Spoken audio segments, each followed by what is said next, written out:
Nama Yan. Nah, atau biasanya dipanggil Kartolo sih, Yan Kartolo. Tapi kalau nama panggungnya Bapak Ian. Jabatan hari ini mengisi departemen event sebagai manajer.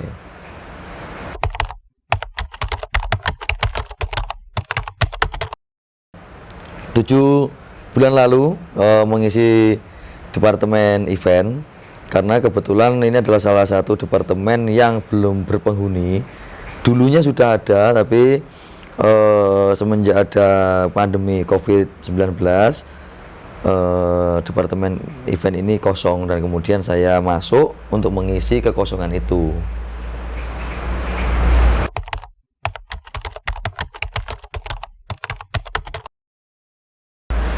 Nah, nama program ini adalah venue fan. Nah, venue fan itu sebenarnya venue-nya event kan gitu toh, tapi itu hasil kreativitas dari tim saya. Nah, tidak boleh disebut venue event, tapi disebut venue fan.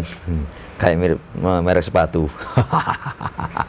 Tapi di sini di venue fan ini artinya ini adalah sebagai tempatnya orang bermain event, bermain kegiatan. Kita bisa mengundang siapapun, termasuk para kreativitas atau kreator event, kemudian promotor, sponsor, atau bahkan dari peserta event itu sendiri yang sekarang ini kita siapkan lah wadahnya untuk kita sharing, diskusi, dan tukar pikiran lah, seperti itu.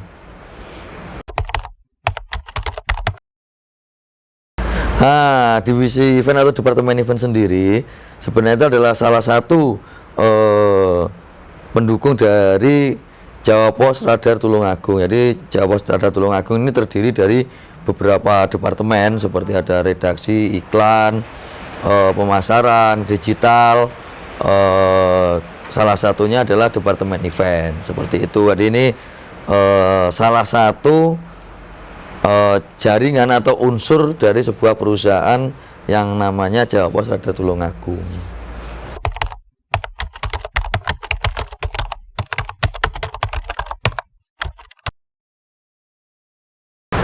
Overall kita selalu bekerja berdasarkan kolaborasi. Jadi departemen event ini tidak bisa berdiri sendiri, karena yang namanya sebuah perusahaan ibaratnya susunan dari struktur organisasi, atau kita ngomong aja komponen tubuh. Jadi sebagai anatomi tubuh, salah satunya adalah jantung, ginjal, kemudian paru-paru, pankreas, dan lain-lainnya. Kita salah satu bagian itu. Jadi departemen ini bekerja berdasarkan kolaborasi. Misal kita bikin sebuah event, kita harus melibatkan redaksi untuk pemberitaannya, kemudian melibatkan iklan untuk sponsorshipnya, kemudian pemasaran untuk pendistribusian hasilnya, dan digital untuk pengambilan dokumentasi dan lain-lainnya, seperti itu. Jadi kita selalu bekerja itu secara kesatuan yang utuh. Nah, gitu, seperti itu.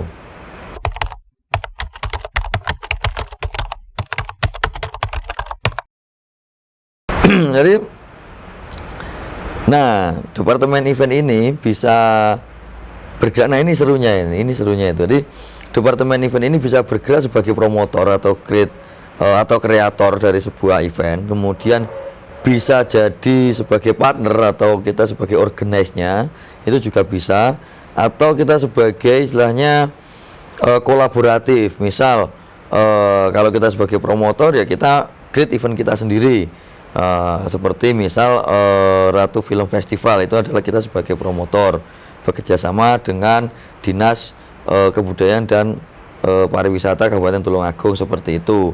Kalau kita misal sebagai organize ya, misal seperti kemarin kita ada permintaan untuk acara misal Car Free Day begitu. Jadi sudah ada kliennya, kita tinggal mengorganize acaranya. Terus kemudian kalau kita ngomong kolaboratif, seperti halnya event komunitas, waktu itu adalah penghobi mobil Jeep ya, waktu itu ada Katana, seperti Kopi Katul, terus kemudian ada Forta, itu apa namanya Verosa Tulungagung, nanti kita kolaborasi di situ seperti itu.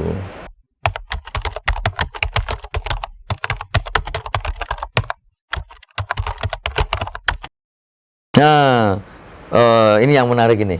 Kalau kita ngomongkan penyelenggaraan event, kita harus secara ngomongnya terstruktur, sistematis, masif, dan detail. Maksudnya apa? Sebelum kita meng-create sebuah event, kita selalu ada yang namanya perencanaan. Jadi kita perencanaan itu misal ini nih temanya apa, pangsa pasarnya siapa, kemudian tempatnya di mana, kan begitu. Nah, setelah semua itu selesai, baru kapan dilaksanakan. Nah, setelah tahapan-tahapan perencanaan selesai, kemudian kita menuju persiapan hari H. Misal hari H sudah ditentukan, berjalan.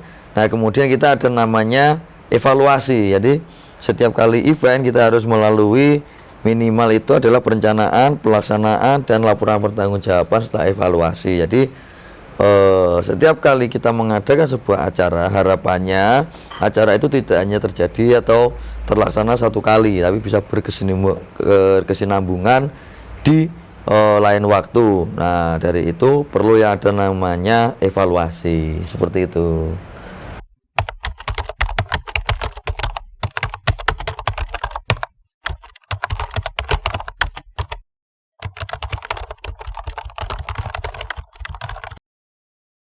Nah, kalau kita ngomongkan adalah prosesnya itu biasanya kalau kita ngomongkan, nah ini nih, kita misal sebagai promotor nih. Nah, kalau kita sebagai promotor, kendala yang paling fundamental pasti adalah sponsorship dan juga kepesertaan. Itu adalah kendala yang fundamental. Tapi kalau kita sebagai organize, tentunya sponsorship sudah terhandle, tinggal kepesertaan seperti itu. Nah, ini untuk sisi perencanaan. Kalau sisi pelaksanaan, kendala yang paling tidak bisa kita prediksi itu adalah cuaca. Misal di saat kondisi seperti ini, Desember atau Januari, kalau kita menggelar event outdoor, tentu kendalanya adalah cuaca hujan seperti itu. Nah, kalau yang lain-lainnya mungkin bisa distrategikan adalah dengan sistematis itu tadi. Kita melihat nih, kalau musimnya hujan mungkin kita eventnya outdoor atau eventnya adalah indoor. Nanti kalau misal waktu kemarau, oke lah kita ngomongkan outdoor, walaupun ada pawang kadang-kadang, tapi itu kan kehendak alam ya.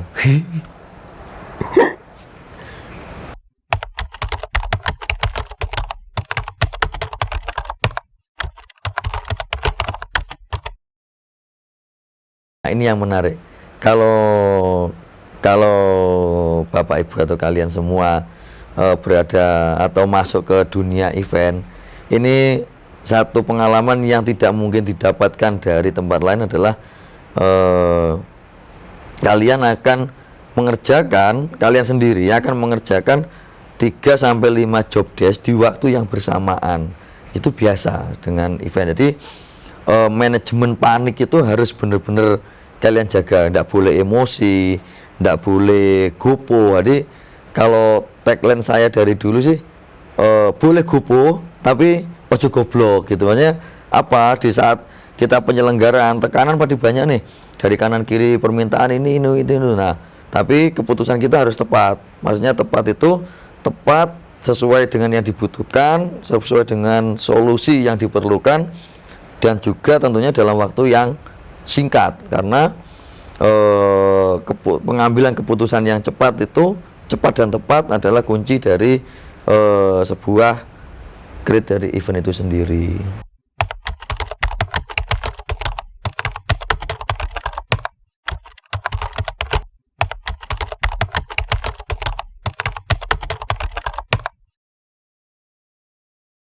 Nah, itu kalau kalian yang mau bergabung dengan dunia event, tentunya kalian harus punya satu jiwa loyalitas. Istilahnya kamu harus setia nih dengan eventmu, dengan acaramu. Hajar sampai tuntas, sampai selesai begitu, dari perencanaan, pelaksanaan sampai laporan pertanggungjawaban. Setelah selain loyalitas, kita harus punya namanya militansi. Apa itu militansi? Kita harus banyak sekali strategi yang harus kita gunakan untuk mensukseskan sebuah event. Jadi kadang-kadang kita harus keluar dari strategi normatif, ini yang dinamakan militansi. Setelah loyalitas, militansi, tentunya pantang menyerah. Terus kemudian kolaboratif atau kerjasama. Nah, ini kadang-kadang banyak ketika kita ngomong kolaborasi ini masih banyak nih yang kita harus penyesuaian nih. Misal ketika job desk kita sudah selesai, kita mungkin bisa meninggalkan tempat. Oh, itu enggak bisa. Kalau di event kita harus saling mengisi. Misal job desk kita udah selesai, sedangkan job desk rekan kita belum, ya kita harus segera ke sana, karena ini bukan by job desk lagi, ini adalah kerja by tim, seperti itu. Terus kemudian, nah ini yang paling fundamental adalah di sebuah event ini kita harus siap bekerja di bawah tekanan. Seperti yang saya bilangkan tadi, bahwa kita selalu dihadapkan dengan 2-3 persoalan yang harus dikerjakan secara bersamaan, dan itu membutuhkan keputusan yang cepat dan tepat, seperti itu.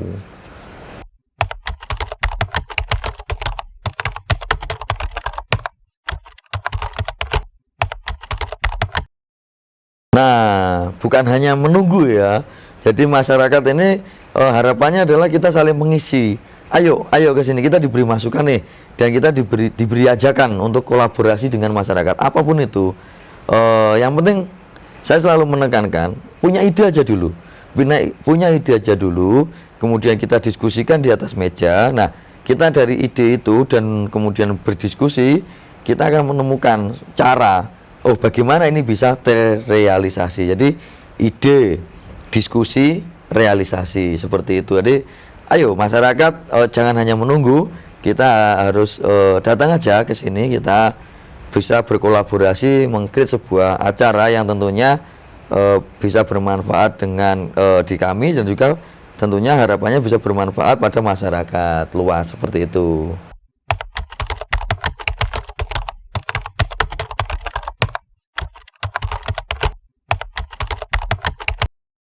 Nah, 2023 ini kita merencanakan banyak event.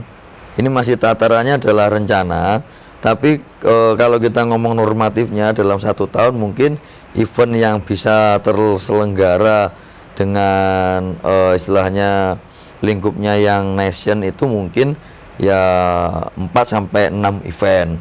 Seperti kemarin kita sudah mengawali, yaitu Ratu Microfest. Ini adalah hasil karya dari teman-teman departemen iklan. Jadi dari departemen iklan ini berusaha menggabungkan yang namanya pelaku usaha mikro dengan memberikan nuansa festival. Nah, kalau ditanya, itu kan eventnya iklan, bukan eventnya departemen event. Nah, jangan begitu. Nah, ini adalah eventnya Jawa Pos Rada Tulungagung, karena di sisi itu ada sentuhannya dari teman-teman iklan, teman-teman kita sebagai event, terus kemudian ada pemasaran, ada digital, dan juga tentunya ada redaksi yang ikut mensukseskan acara tersebut. Nah, tentunya kita sebagai promotor kita menggandeng beberapa pihak sebagai sponsorshipnya, seperti kita sebutkan Bank Jatim, Yamaha, maupun yang lain-lainnya, seperti itu. Jadi selain itu nanti next kalau kita ngomong, hampir setiap bulannya kita merencanakan ada event. Jadi entah itu kecil ataupun besar, skupnya mungkin desa atau kecamatan atau kabupaten, bahkan nasional, itu harapannya setiap bulan itu selalu ada, seperti itu.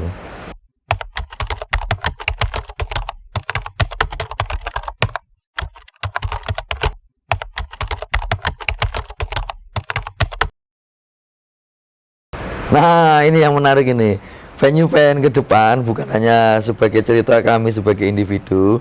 Nah, ini kita akan berusaha nih mencari dan mengajak teman-teman pelaku event, khususnya di daerah Tulungagung, Blitar, dan Trenggalek sebagai wilayah edar kita, untuk kita bisa sharing dan diskusi nih pengalaman-pengalaman dan bagaimana cara kita istilahnya membangun sebuah daerah. Tentunya event-event yang dibuat oleh Jawa Persada Tulungagung berharapan atau bercita-cita ya, kita berkeinginan untuk membangun daerah kita, misal Tulungagung ya, kita pengen nih daerah kita ini lokal tapi rasanya itu nasional. Jadi kita venue fan, ditunggu aja venue fan, nanti kita tentunya akan banyak mengundang teman-teman dari istilahnya pelaku ya, pelaku usaha event organize maupun advertising, dan juga baik itu promotor organiznya maupun peserta atau partisipan.